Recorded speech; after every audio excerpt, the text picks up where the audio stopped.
is live. Trump controls the media, lashing out at reporters, threatening to jail protesters. And is he picking his administration like an episode of The Apprentice? Then, Hello, children. Neil Patrick Harris on how a series of unfortunate events has him going wild. Plus, Tim Tebow shares how he kept the faith and came back swinging after getting knocked down in the NFL. The hottest topics are right here with Whoopi, Sunny Hostin, Joy Behar, Sarah Haynes, and Paula Ferris. Now, let's get things started.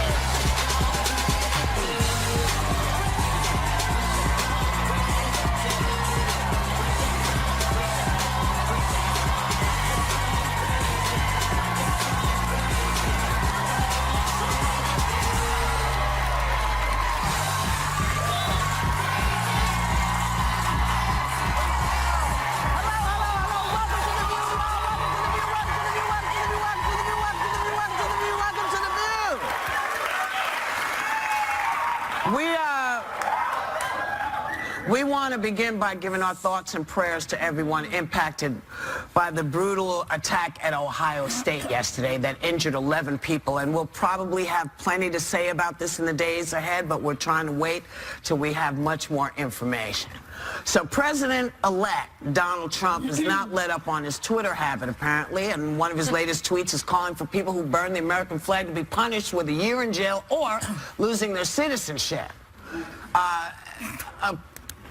A protester is burning the flag. Is that free speech or hate speech? And isn't it I believe protected? It's covered by the First Amendment. Yes. Even Antonin Scalia said that it was protected by his idol. Says it was protected, and you know that's what this country is about. We're talking about Cuba yesterday, and there's no free speech in Cuba. That's what we have in this country so far. Yes. And I think that's what's scary is that when you have a president-elect, you know, saying things like that people should be jailed or anything that's infringing upon our very constitutional right to speak. And it reeks of a dictatorship. And it's something that I don't know why more people aren't terrified that he seems to be saying these kinds of things over and over and over again. I mean, it's in the First Amendment. Congress shall make no law representing establishment of religion or prohibiting the free exercise thereof, abridging the freedom of speech or of the press. Well, there's or that. the right of the people to peaceably assemble and to petition the government for a redress of grievances. That means you're allowed to protest without fear of reprisal from the government. That's the First Amendment, the very First Amendment. And it's the First Amendment for a good reason. Number one. I'm just not sure that it's so partisan, because you look at Hillary Clinton in 2005, she co-sponsored what was called the Flag Protection Act, which was a failed attempt to criminalize flag burning. So you've seen... was wrong? Yes, she was wrong as well. I mean, but I think whether or not you think it's free speech or hate speech, I think it's very controversial. And for so many people, the flag represents everything that's good about this country. It represents the hundreds of thousands of men and women who have sacrificed their lives. And when you burn it, it is terribly offensive. And my thing, too, is if you hate this country so much that you want to burn the flag, then just leave. I mean, you know what? No. Okay. You know, to equate anger, somebody's anger. You know, my grandfather fought for this country and couldn't walk on the streets of Selma, Alabama. So, I mean, let's put this all in perspective. Okay? I get that, so but let's did he take burn away the this. flag? Well, because people get angry and they burn things. It doesn't mean they hate the country. So let's not put that in there. No, but I think a lot of people interpreted that, and it's so sensitive and so controversial. It might be offensive to people, but the truth of the matter is, and we all respect the military, that's one of the things they're fighting for, is our ability to do that. And I remember in law school, that's the irony of it, in a way. That's the first thing that you learn in constitutional law, is that you may hate someone's ideas, you may hate their speech, but you better fight to the death to protect their right to say it. Yeah, that's what our Constitution means. criminalizing it, I think, is never okay because it's the only thing that separates a democracy from a monarchy or a dictatorship. Yeah. I do think I understand what you're saying, Paula, in regard to I've always thought of the flag as the military. So even having that right doesn't always mean that's the one you have to exercise. I mean, it is your right. Yeah. I am one of those people that feel that it's just when I think of flags and the origin of them, it came from warfare. It was deciding what team you were on. You waved that flag. I feel like at the end of the day, for me, that flag represents that we're all on this team. I know not all voices, as you have mentioned, are represented, but I feel...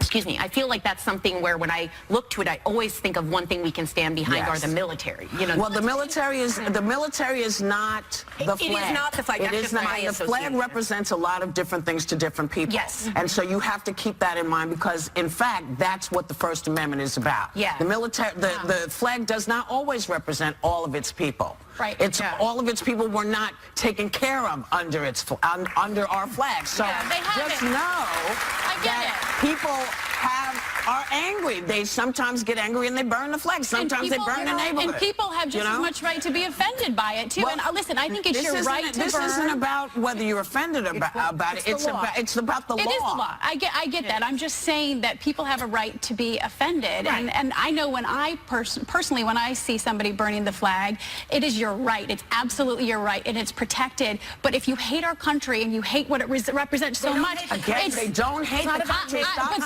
that's the interpretation. It's like the one person at the dinner table who's just complaining about the food. I'm like, if you don't like the food, that's fine. Then just leave. But doesn't it terrify you that our just president... leave and why not just have something else that's on the table?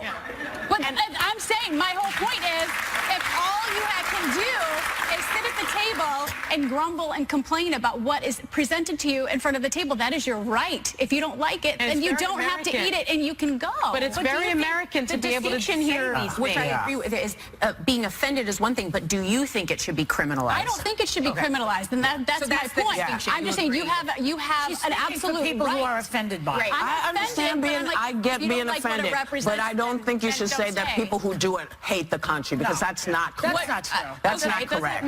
Doesn't it There give are a you lot of people pause? who have burned our flag in other countries who hate our country, but most of the time when you've seen American flags being burned in this country, it's been young people saying, you're not representing us. It happened in the 60s. And as you said, Yes. what Whoopi's saying is also the symbol that it might mean to me when I associate it with military. It's not the reason they're burning Yes. it. Okay, It's well, a different... I'm the daughter of a veteran. My father was We all Marine, are. and I know, but I'm just saying that is my interpretation, and I have just as much right to my interpretation as all of you do to yours as well. Absolutely. And it is criminal. I don't think it should be criminal. Okay. I think you have a right, but it's offensive. But does it concern you at all that our president-elect, Yes, who it is supposed to concerns be me. our I think it's your commander-in-chief, right. It is shouldn't be saying penalized. that people should be put in jail? Because if you look at Scalia's opinion, what he said was that our founding fathers wanted very much to protect anti-government speech because tyrants want to suppress that kind of speech. And so when our president-elect is saying,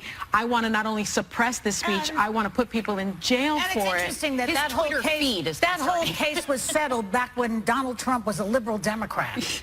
And something else about one other point about Scalia. Can I just make one? I totally get that, and I respect that. I think one other point about Scalia is, of course, he said that you have a right to exercise your First Amendment, and he was not fine, but, he voted in favor of the flag burning. But Trump has called him the ideal justice, so I think Trump needs to go back and look at his ideal justice and where he was coming from. It's also on the continuum of, where you start to stifle free speech. It's like, I think he's not qualified to be president. I think he's over his head. Know that. I think he's, we all know that. You have a right to say I believe that. I think he's not qualified. I think he's completely over his head. I think he's a reality star who got in over his head that there was a big mistake made in this country, and I don't know how to fight it, but I have the freedom to say that. Yes. And if he is going to stifle my ability to say that, we are in a lot of trouble in this country. Well, I got your back. right. Until that day comes, we'll be right back.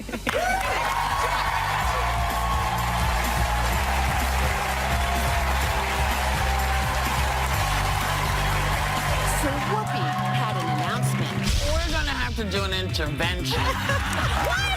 On Sarah. Whenever I laugh, I hit people, and Joy gets bruises. She's killing me, and I got a flu shot on this arm. OMG.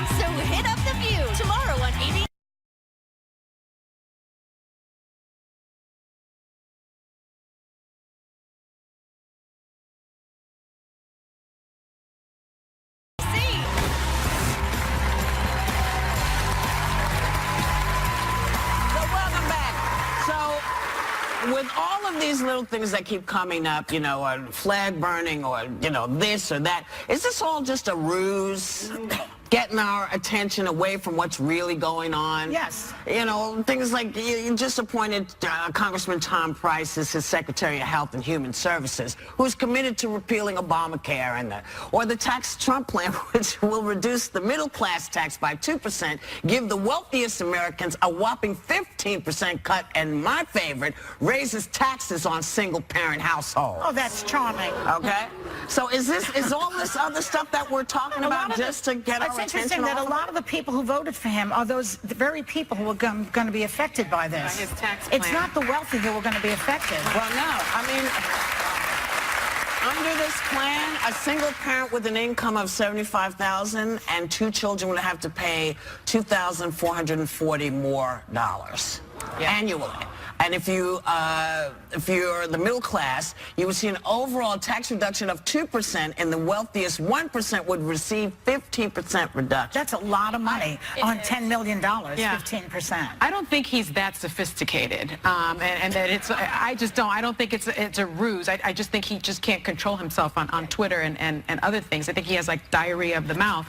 But if I'm being honest, that's what I think. Diarrhea of the fingertips. Yeah, I Dude, think diarrhea of the that's why he fingertips. says this stuff. But I do think we should be concerned with the people that he is choosing and appointing. If you look at his now person that's under consideration for Secretary of State, it's General Petraeus, who last I checked was convicted of a misdemeanor for sharing classified information with his mistress. I wonder if he knew what the little C meant. Not kind of classified. We're not sure if it's absolute. It is classified. What the hell are you doing? But he didn't have 2 servers, so he gets a pass. And I think that's the thing with Petraeus, because Petraeus is still on probation, and Trump would have to grant him a security clearance if he were to be named Secretary of State. But that's one of those moves. I feel like we're watching an episode of The Apprentice. He's bringing all these guys in. Tonight he's going to be whining and dining Romney with the wives. And I still, at the end of the day, I think he goes with Romney just to show that he is not a vindictive guy. He's got people in his inner circle that are fighting about this, telling him not to go with Romney. And I think at the end of the day, my gut just tells me he's still going to go with Romney. I find the whole thing scary. North Korea is planning on, they have the capability very soon of sending a nuclear missile to Seattle. What the hell is he doing all day? Tweeting about nonsense. Yeah. This is, he has to deal with real problems. Real problems. Well, and he keeps marching people in and out of these heavy, important meetings where these people would be taking on these massive offices, and then all you see are these tweets saying, I met with so-and-so, great guy, and it's like, do the work, don't tweet about it. He can't do the work, he doesn't know how to do the work. And then it's true, I don't think he knows how. And then, and that's our fear, right? We were saying he doesn't know how, but he will surround himself by people who do know how. Well, now if he's choosing Not necessarily. right? Because if he's choosing Tom Price as his, about what Tom Price. he's his choice for Secretary of Health and Human Services. Now he worked as an orthopedic surgeon for 20 years. He entered politics because he says he found that politicians didn't know about medicine and health. But if you look at his record on women's issues, he voted against the reauthorization of the Violence Against Women Act in 2013. Who votes against that? He also Is there another side to that? he also supported and co-sponsored a number of anti-abortion bills during his time in Congress, and he's voted against abortion rights 6 times Well, in he's a 2016. Republican. I But mean, he's a that's what you Republican. expect him to do. And I don't understand the Violence Against Women's Act. No, I don't understand that either. But the New York Times, which we all know leans pretty hard to the left, said if President-elect Donald Trump, this is from the paper this morning, wanted a cabinet secretary who could help him dismantle and replace President Obama's health care, he could not have found anyone more prepared than Representative Tom Price, who's been studying how to accomplish that goal for more than 6 years. And the one thing I will say, Republicans have had a big beef with Obamacare. They haven't had a plan. They said, let's repeal it, but what are we going to replace it with? But Tom Price, every single year since 2009, has had a plan in place. So he's not just talking. So, Mr. Price, come on and tell us what your plan is. Well, let me tell you He's what the presented plan it before Congress.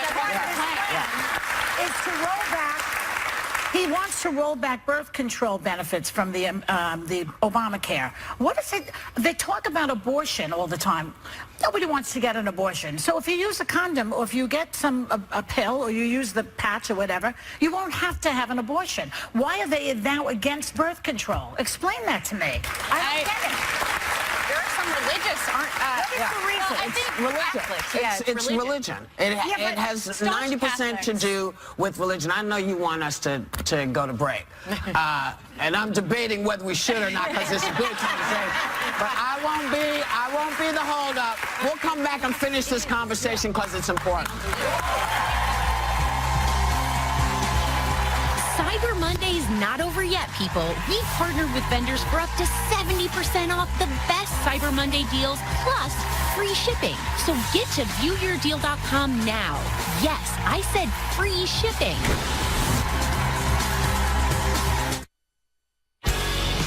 There is a world like no other world.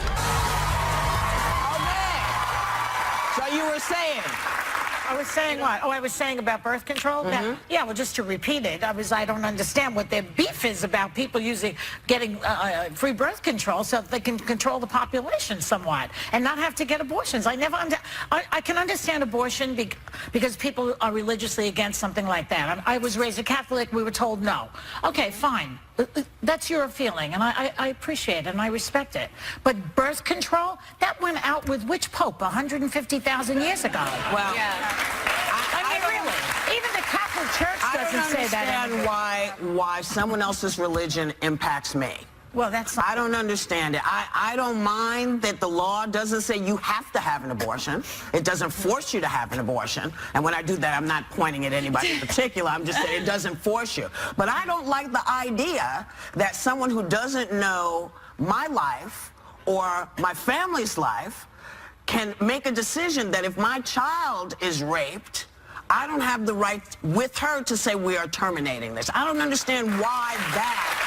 I don't get that. Because the religious position. I understand life is religion. sacred. But if I don't subscribe to your religion, why am I being pushed into believing what you believe? I thought that was against I thought the amendment said you can't do that. You can't force anybody to be in any religion or believe any way. I believe that you're the lawyer. I believe that was settled on the basis of privacy. Am I right? Yes. The Supreme Court said a woman has the right to privacy. That's what that's about. And the right to make decisions on her own body. And I don't understand why there is any conversation about that. I understand people who don't believe in it don't have one. It's like gay marriage. You don't believe in gay marriage, don't marry a gay person. I don't think it's always a religious issue. I don't think it's merely a religious issue. I think there are a lot of people that I know personally that are a-religious, either atheist or agnostic, that do have a problem with abortion. So I'm not necessarily going to think it's a religious issue. But with birth control, I want to hear about... I have no idea why anybody would have a problem with birth control, other than maybe they feel that it interferes with God's will. I think that's the only thing I can think of. Interferes with God's will? How do they know? They're talking to God now?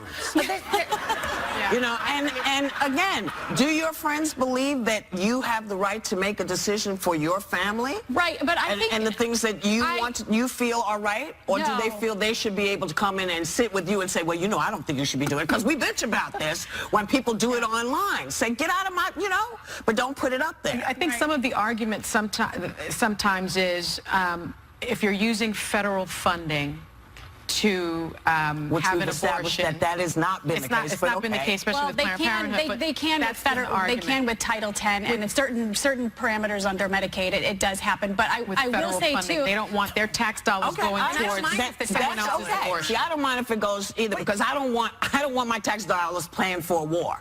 I want my tax dollars taking care of kids. But it's a balance. You do know that Viagra is covered by insurance. No, it's not. Yes, it is. No. You know why? Because they consider erectile dysfunction a disease. So wait a second. So Viagra is covered, and tampons are taxed, right? Viagra's covered. Yeah. And birth control is not. Birth control is not the disease. But you know what? Yeah. With all of this going on, Sarah's got something to tell us. something super serious. If you chow down as much as I do during the holiday season, this is the perfect way to give the gift of health. Killing me. Withing Steel, an advanced activity tracker housed inside a stylish watch that clocks how much you walk, run, swim, and sleep. Spit it out. Plus, it runs up to 6 months with no charging, and it's water resistant, so you don't need to take it off. And the best part, thanks to Withings, part of Nokia, members of our audience are getting one. We'll be right back.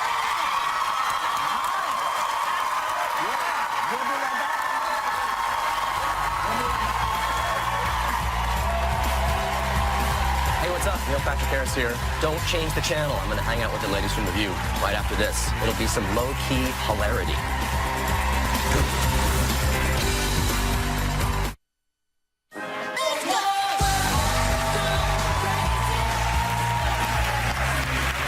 Neil Patrick Harris is once again showing off how ridiculously talented he is in the new Netflix show, A Series of Unfortunate Events, which is not about the presidential election. Please welcome Neil Patrick Harris.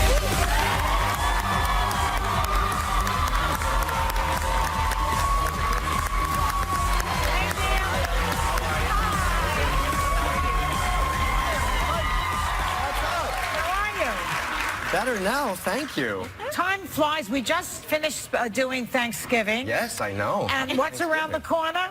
Christmas? Christmas, right? And, Can I sing your bell? Ring-a-ling-a-ling. Nice. now, your husband, David Burka, is a fabulous chef, I understand. He studied with Mario Batali. He did study. He went to Le Cordon Bleu. He studied with Batali. He had a catering company in Los Angeles. It's one of the nice perks of having of being married is that I can come home and not just get a sandwich, but a panini. Fabulous. So you don't do Thanksgiving. So you do none of the cooking? You do none of it? I try to cook, but he's so good at it that I feel the pressure. Yeah. He barbecues, and it's amazing. I got one of those big green eggs. You know these things? Yes, it's a smoker. Yeah. It's a giant smoker. We had it on the roof, and I was going to do a brisket. I was so excited. I looked at YouTube videos of how to make it, and you're supposed to do it overnight, and you have to get all the wood at the right temperature, and it slowly cooks it all night long. So I had it all set up, ready to go, put the brisket in, went to sleep, all was good, woke up, the thing went out. Oh. So I had to... So you had raw brisket. Brisket. So yeah, David cooks a lot. What's your favorite thing he makes? That he makes? Oh, he makes a great bolognese. Oh. His ribeye is spectacular. Wow. And yet you know what's nice and annoying in a good way is that he'll do breakfast really well. So the kids every morning, we have twin kids and they're 6. So cute. And so on the way to kindergarten, they don't. I would eat cereal. No, that's them. Yeah. That's hard. Those are your kids. But I used to eat cereal in the morning, right? You get up and you eat cereal. You go and you get cereal. Have cereal for breakfast. Yeah. Well, not great. Well, it's fine, but I thought that was normal. Yeah. They'll say, yes, I'd like 2 soft-boiled eggs and some avocado toast, please. It's a little side of prosciutto. For breakfast? And he'll make that. Wow. It's spectacular. I'm coming to your house. Yeah, no kidding. Fans are freaking out because you're going to play Count Olaf in the new Netflix show, A Series of Unfortunate Events. Indeed. There are a lot of... costume changes and prosthetics. Like, do you enjoy that? Yeah, you like that? I love it. It's I play. Yeah. So this like guy, Tracy that's Ullman. Count Olaf. Yes. And so it's based on this series of books that Daniel Handler wrote, these Lemony Snicket books. Yes. So that's Olaf, and I took about 2.5 hours of prosthetic makeup every morning. And then I'm trying to steal these children's inheritance. And each book, he dons a different disguise to try and have a different. So that's a guy named Captain Sham. And he was kind of a little bit like Sean Connery. He talks like Patrick Stewart. A little Patrick Stewart? Yes. Oh, yes.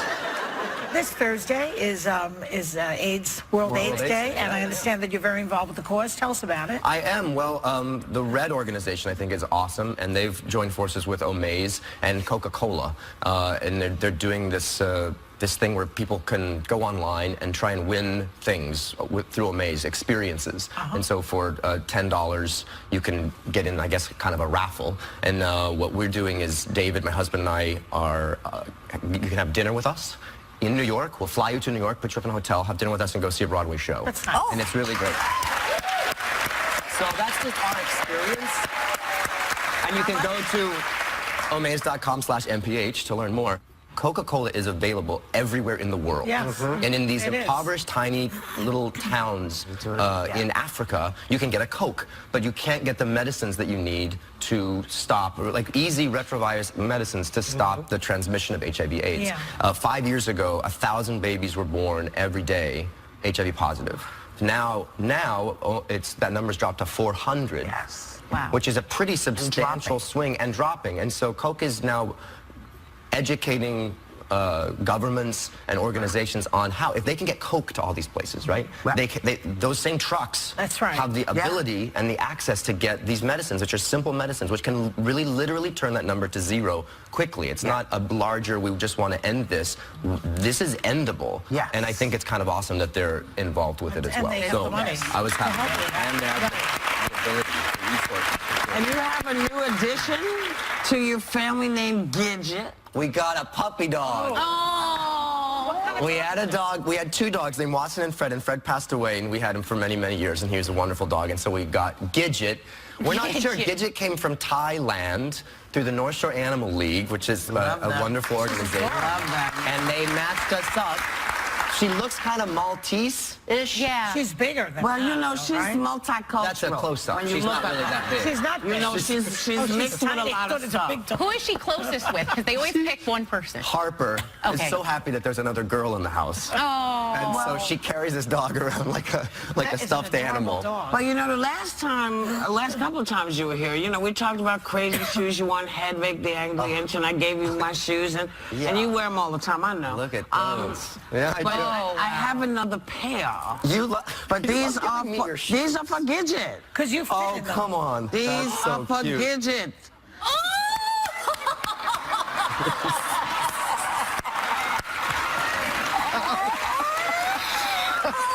Because it gets very cold in New York, and she needs some boots. More things for her to chew That's on. right, and she's very short, so chew on she needs it, a right. heel. She'll be much taller now. Thank you. Our thanks to Neil Patrick Harris and our sponsor Coca-Cola, and we'll be right back.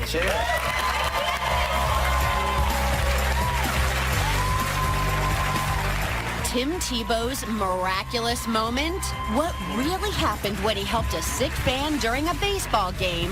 Next. Yeah, it may be getting cold out there. My God! But this week, things are super hot with more sizzling hot topics. Plus, what's her view on the election recount she's leading? The Green Party's Jill Stein's holding nothing back. And what's the messy truth about Van Jones? Well, he's about to tell ya. And get this, we're hanging with Tom Ford and Colin Taylor. This week on ABC. Let's go! Tim Tebow is one of the most controversial and unique athletes in professional sports. He is an outspoken Christian who brought his faith into football with a signature move that was dubbed Tebowing. Now, after a rocky NFL career, he put down the football and picked up a baseball bat as a minor league player, and he shares what gives him strength through it all in his new book entitled Shaken. So everyone, please welcome Heisman Trophy winner and two-time national champion, Tim Tebow.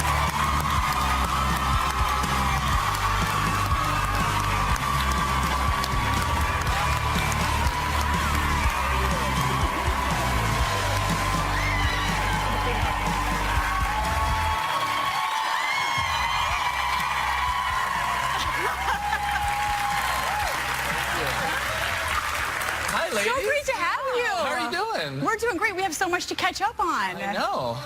So you're apparently playing baseball again. You're in the minor league system with the Mets. We were talking backstage. Okay, a couple of New York Mets fans.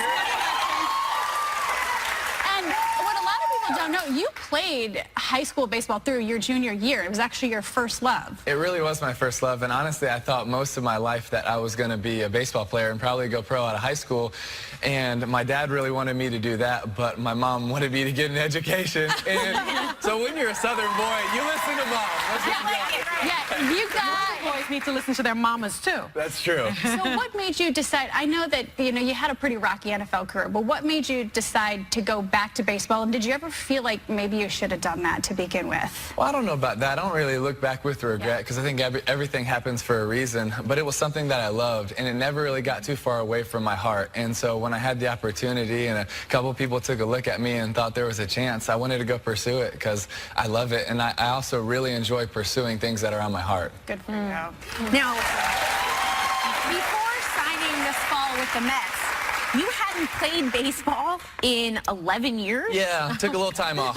Sometimes I pick up a bat and get recruited to a team. I mean, that's a big deal. Was it like stepping back in time to do this? A little bit, yeah, and it was a big adjustment. Obviously, when you haven't done it for 11 years, it takes a little while to get adjusted and to get comfortable. But were you rusty at all? Like, I mean, certain parts of the game, yeah, I had to get adjusted, but it's been so much fun. And I think when you get a chance to go pursue what you're passionate about, what you love, I mean, you're living the dream every day, and that's such a blessing to do. Well, I have to ask you, I mean, you are a Heisman Trophy winner. Have you really hung up your football jersey for good?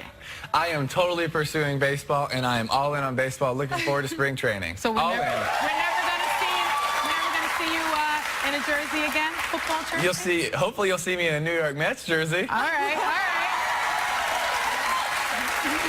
We know that your faith is very important to you, and I want to ask you about a post-game video that has gone viral. Okay. You stopped to comfort and pray over a fan who had a seizure. Some witnesses called your prayer a miracle. Can you take us back through that moment, and what happened? Well, that was right after my first game in the Arizona Fall League, and I was signing autographs, and there were a couple hundred people down the line, and I just passed Brandon, and then I looked back and I saw him starting to go to the ground, and he started to go into a seizure, and then he went unconscious. And so it was honestly a little bit frustrating because when it started to happen, there were so many people that the first things they wanted to do was grab their phone and put this on Instagram. It's like, at a moment of need when someone's hurting, let's not try to get more followers, let's try to help somebody. Right. And for me, I didn't want to do it for the cameras. That's why I just put my hand on his thigh and started to pray. And about 10 seconds later, he woke up, and then we had probably 20 minutes of talking. And we didn't always get along because he's a Georgia Bulldog fan, so I had to give him a hard time about that. But he's doing really well, and I stay in touch with him. Yeah, we were just texting a couple weeks ago. Well, you know, though, is it? Some people are saying that your laying of your hands on him, that was a miracle, the miracle of prayer. What do you say to those? I don't think it had anything to do with me. I think that that God has a bigger plan for everybody, and God's in control. I'm not in control of anything. We're getting a lot of amens from the audience. Speaking of, God's bigger plan for you, I want to talk about your book, Shaken. It's a great book, but you open up about being cut. You were cut by, I think, 3 NFL teams. You had to really Thanks for bringing that up. I'm sorry.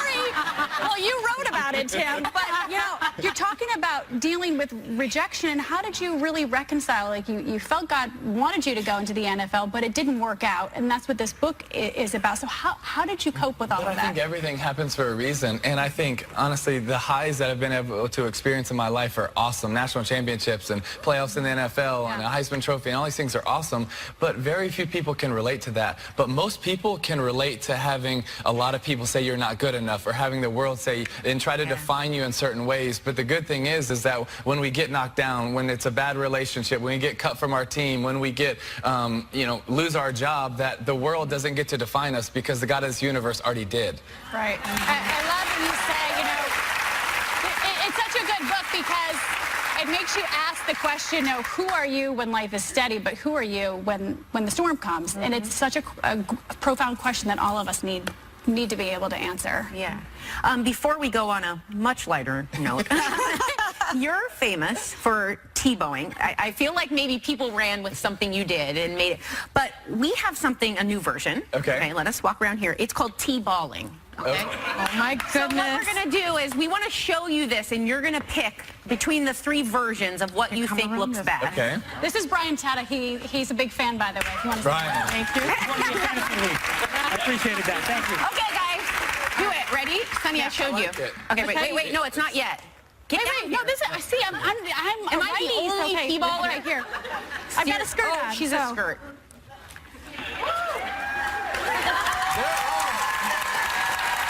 Who do you think won? Who's doing it the best? I think it's a tie. Sunny, pretty good. I think it's a tie. Can you do it? Come on, do the original Tebow. Do a Tebow. You don't have to. No, do a T-ball. One A T-ball? Come on, inspire. It's a T-ball, not a T-ball. It's a T-ball now. She just hit T-ball. Way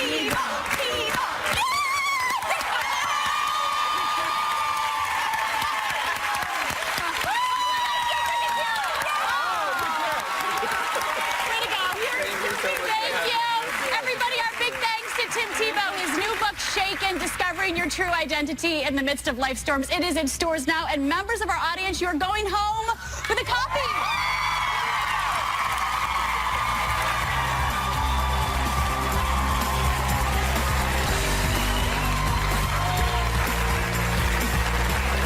Is live in Hot Topics to reveal if her recount could change history. And one of the hottest designers in fashion, Tom Ford, tells the ladies why he wouldn't dress our next First Lady or Hillary Clinton. Wow. That was very, very adult clapping. I was like, it's so good to see you all today. And I just do want to tell you that Hot Topics keep going after The View right here on Facebook Live. So you will be able to see more things. And we were talking about unsolicited advice and observation. Yeah, I'm never that person. I'm not going to tell you that I think you look heavy today or that you're balding or skinny. You don't know what someone's going through, what someone's feeling, Right. and I just never want to offend anyone. But when asked, you'll lay it out. Maybe not. Oh, really? Yeah. I'm not the person. Actually, that's a lie. She will tell you. She will tell you in a minute. I don't want to hurt anyone's feelings. No. It depends on how close you are with the person. Like Sarah would tell me in a heartbeat, and I would tell her, but in love. I try to see the best parts of you. Yes. That's two things. Just two parts. Wow, that was very deep. And I think we should all ponder that. I always try to see the best of you. Yeah, okay. Well, we want to say to you, thank you for coming. We want you to have a great day and take a little time to enjoy whatever view you happen upon. A lesson that could save a life. This will detect if they're breathing, and if they're not breathing, then it'll tell you to continue the CPR.